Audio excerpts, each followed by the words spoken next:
Hallo liebe Brettspiel-Teddy-Freunde und schön, dass ihr wieder reinschaut. Heute gibt es einen neuen Teddy-Tisch. Heute wird sportlich, historisch und ich muss zugeben, auch ein bisschen emotional. Wir haben heute eine Partie Golf vor uns und erst dachte ich, was ist denn das für ein Quatsch? Nur um dann komplett süchtig zu werden. Wir bauen schon wieder für Königin Amytis. Ernsthaft? Die Frau hat Ansprüche? Das glaubt ihr nicht. Wir reisen nach Kiel, wo ich eine absolut verrückte Geschichte mit dem Auto erlebt habe, noch bevor das Spiel überhaupt auf dem Markt war. Und am Ende rauchen uns die Köpfe in antiken Theben. 4 Spiele von absoluter Überraschung bis zum strategischen Schwergewicht. Schnappt euch einen Snack oder einen Tee, poliert die Schläger und wir schlagen ab. Los geht's! Wir starten ganz entspannt auf dem Grün mit Golfi von Jimmy Dorion. Das Thema ist simpel, wir sind auf dem Golfplatz und wollen Bälle einlochen. Und wie beim echten Golf gilt, wer am Ende die wenigsten Punkte hat, gewinnt. Wie funktioniert das Ganze? Jeder Spieler hat ein Raster aus 3x3 Karten verdeckt vor sich liegen. 3x3 ist wohl jetzt der neue Trend. In der Mitte liegt ein Stapel mit Aktionskarten und wenn ihr dran seid, deckt ihr eine Aktionskarte auf. Und die sagt euch zum Beispiel, decke eine Karte in deinem Raster auf. Oder verschiebe eine Karte in deinem Raster mit einer daneben liegenden Karte. Der Clou hierbei ist das Timing. Im Aktionsstapel sind genau 9 Lochkarten versteckt. Und wenn da immer eine kommt, dann müsst ihr immer einlochen. Das heißt, wir spielen den Kartenstapel genau zweimal durch. 2 mal 9 macht 18. Wir spielen also exakt 18 Löcher, wie beim echten Golf. Jeder Spieler hat außerdem einen Charakter mit einem speziellen Symbol.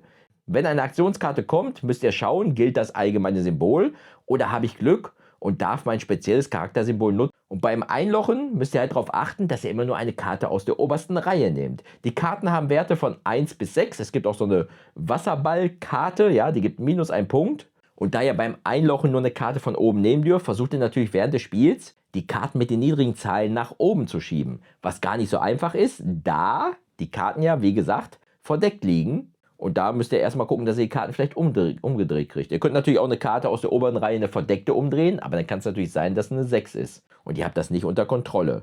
Also ist auch so ein bisschen Glück dabei. Leute, ich bin ganz ehrlich zu euch. Als ich hier erste Mal Golfi gesehen habe, dachte ich mir, okay, was ist denn das? Das ist doch total Pillepalle.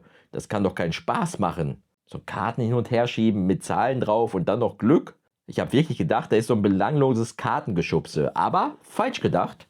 Asche auf mein Haupt. Das Ding ist für mich eine positive Überraschung. Ich habe es online auf Boardgame Arena gespielt und ich habe es jetzt schon häufiger am Tisch gespielt und auch in der Bibliothek habe ich es mitgehabt. Und die Leute fanden es jedes Mal spaßig. Es ist jetzt kein mega Spiel, aber es macht Spaß. Was macht den Reiz aus? Es ist dieser Push-Your-Luck-Moment. Du weißt nie, kommt jetzt eine Karte, die mich zwingt, meine perfekte Reihe kaputt zu machen, denn wir können 3 gleiche Zahlen auch in eine Reihe legen und die können wir dann abwerfen und bekommen dann -2 Punkte.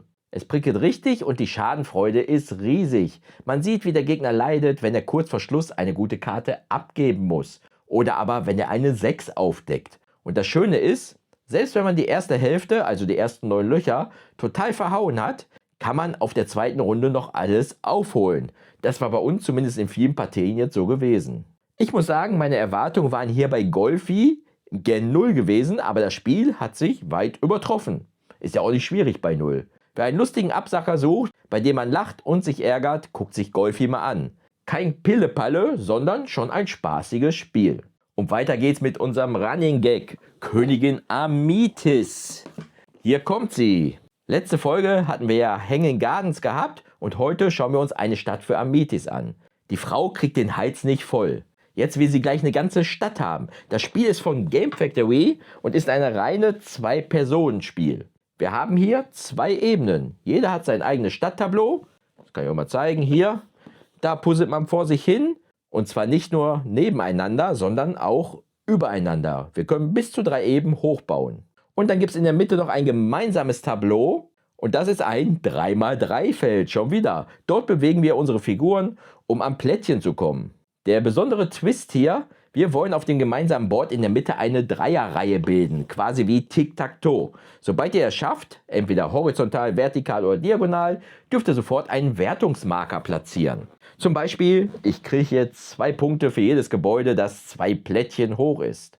Wer das Tic-Tac-Toe zuerst schafft, schnappt dem anderen die Wertung weg. Zuerst habe ich auch hier gedacht, noch ein 2-Personen-Legespiel. Braucht die Welt das? Ich sag, meiner Meinung nach ja. Denn auch hier, dieses Spiel hat uns Spaß gemacht. Das Spiel dauert keine 15 Minuten, aber die sind vollgepackt mit Entscheidungen. Das Dilemma, das Spiel zwingt euch ständig in einer Zwickmühle. Ich gucke auf mein Board und denke, ich brauche unbedingt dieses grüne Plättchen, um hier bestimmte Synergien zu triggern. Andererseits möchte ich aber auch in Dreier-Tic-Tac-Toe-Reihe machen, um mein Muster fertig zu spielen.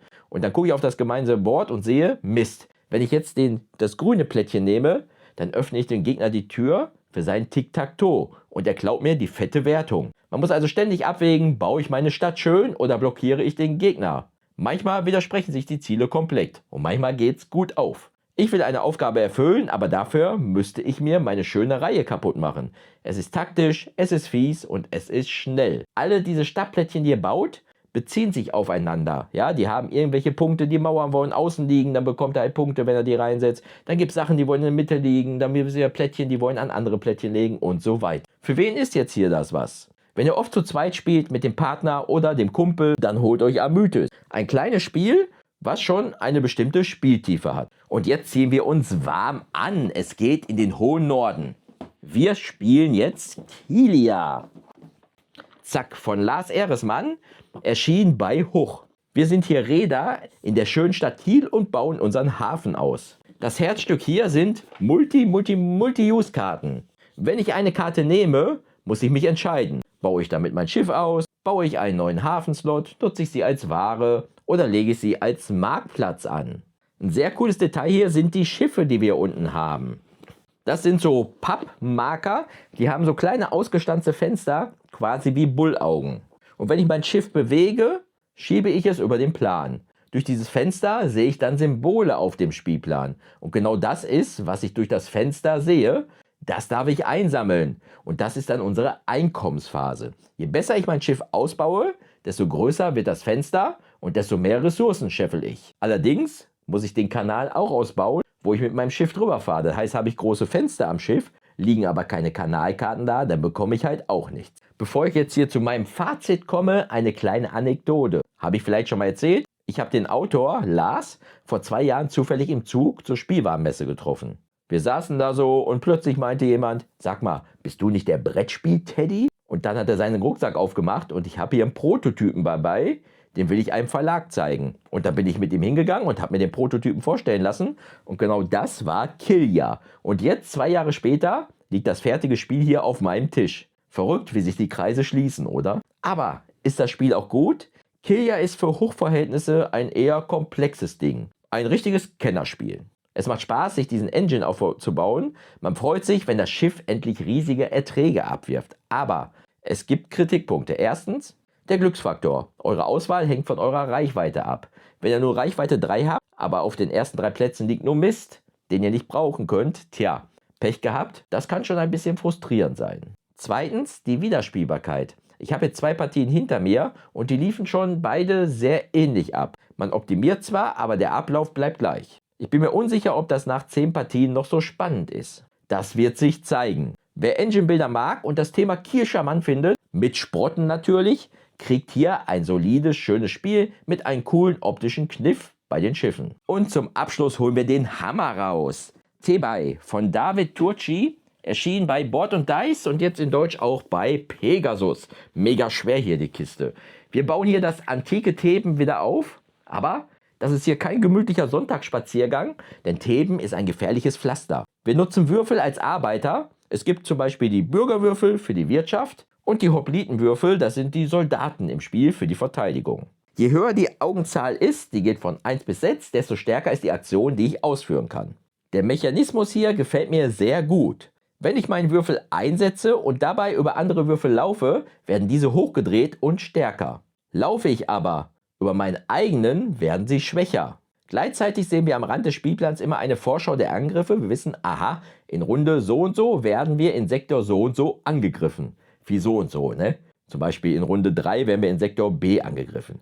Wer da keine Soldaten stehen hat, guckt in die Röhre und wird auch bestraft und bekommt Minuspunkte. Zusätzlich setzen wir die Würfel aber nicht nur hier auf dem Stadtplan ein, sondern wir haben auch unser persönliches Playerboard. Und dort können wir mit unseren Würfeln Aktionen triggern. Ja, das sind sozusagen ein Dice-Placement, was ihr jetzt habt. Wir haben zu Beginn nur wenige Felder. Und während des Spiels schalten wir uns halt weitere frei. Und diese Plättchen, die wir freischalten, die kommen dann wiederum in die Stadt. Und dadurch wird dann die Stadt größer. In dieser Stadt laufen wir mit unseren Archon. Und wie gesagt, wenn wir über diese Würfel gehen, eigene werden runtergedreht und fremde werden hochgedreht. Und wir dürfen halt nur über Plättchen laufen, die mit Städten hier verbunden sind. Was mir wirklich gut gefällt, ist, dass man sich während des Spiels immer mehr Aktionsmöglichkeiten hier auf dem Plan freischaltet. Es gab ja hier im Internet einige kritische Stimmen zu dem Spiel. Teilweise habe ich gehört, es war zu bestrafend oder ein bisschen zu kompliziert. Aber das kann ich absolut nicht nachverstehen. Mir gefällt T-Buy richtig gut. Und das nicht nur, weil es ein weiteres T-Spiel ist. Das Pro, ich liebe diesen Würfelmechanismus. Das erinnert mich hier positiv an Teotihuacan. Dieses Management hier von meine Würfel werden älter und stärker, es fühlt sich extrem belohnt an, wenn man Stadtplättchen von seinem Board runterbaut und sich dadurch neue starke Einsatzfelder freischaltet. Man merkt tatsächlich richtig, wie die eigene Zivilisation wächst. Ich kann mir natürlich vorstellen, dass der eine oder andere die Angriffe nicht mag, denn da wird man ganz schön unter Druck gesetzt. Und man muss ein bisschen leiden, wenn man nicht daran teilnimmt an den Kampf. Man kann nicht einfach nur schön bauen, man muss verteidigen, sonst brennt die Hütte. Aber ich finde das fair gelöst, weil man die Angriffe ja kommen sieht. Es ist planbar und es ist kein Riesenchaos. Für wen ist das Spiel was? Wer den Namen Turchi hört, weiß Bescheid. Hier qualmt der Kopf, das ist die Arbeit. Aber verdammt gute Arbeit. Wer Strategiebrecher mag, ist hier richtig. Wer entspannt zocken will, der bleibt heute lieber beim Golfen. So ihr Lieben, das war meine Runde für heute. Wir hatten eine Überraschung mit Golfi. Probiert's mal aus und sagt mir, wie es euch gefallen hat. Pille-Palle ist manchmal genau das Richtige. Wir hatten das taktische Duell mit Amytis, den Hafenbau in Kilia und das strategische Highlight T-Buy. Mich interessiert jetzt, seid ihr bei T-Buy Team auch Turchi oder schrecken euch die Angriffe ab? Und hattet ihr auch schon mal so ein Erlebnis wie ich? Ein Spiel gesehen, gedacht, was ist denn das für ein Quatsch? Und dann wurdet ihr total überrascht. Schreibt mir eure Pille-Palle-Highlights mal in die Kommentare. Lasst gerne ein Abo da, lasst die Glocke bimmeln, passt gut auf euch auf und bleibt gesund. Wir sehen uns im nächsten Video. Euer Olli vom Brettspiel Teddy. Spielt was Schönes. Tschüssi.